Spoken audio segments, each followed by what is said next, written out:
খুলনা সাতক্ষীরায় আইলা বিধ্বস্ত বাঁধ নির্মাণের কাজ শেষ হবার পর দুর্গতদের জন্য সরকার ৯৫ কোটি টাকা বরাদ্দ দেবে বলে জানিয়েছেন খাদ্য ও দুর্যোগ ব্যবস্থাপনা মন্ত্রী ডক্টর আব্দুর রাজ্জাক।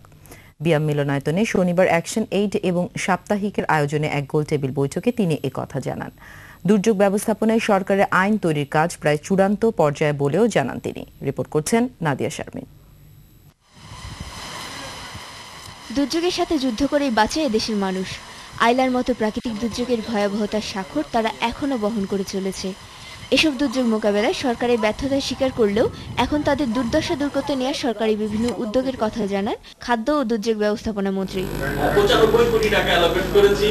প্রতি পরিবারকে ১৫ থেকে ২০,০০০ করে টাকা আমরা ১০ থেকে ১৫-২০,০০০ রেখে আর কি এটাকে সেটিফাই করা হবে। তাদেরকে আমরা দিব এবং ২ বান্ডেল করে টিন দিব। কিন্তু দিচ্ছি না এই জন্য যে আপনারা জানেন এক জায়গায় আমাদের চরম ব্যর্থতা রয়েছে। সেই ব্যর্থতার কারণেই সবাই বলছে যে আমরা আইলা মোকাবেলা করতে পারি নাই।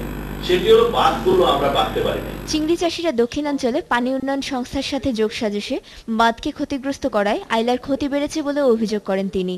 স্বাধীনতার পর থেকে এত বছর চলে গেলেও দুর্যোগ ব্যবস্থাপনা নিয়ে কোনো আইন করতে না পারার ব্যর্থতাও স্বীকার করেন মন্ত্রী।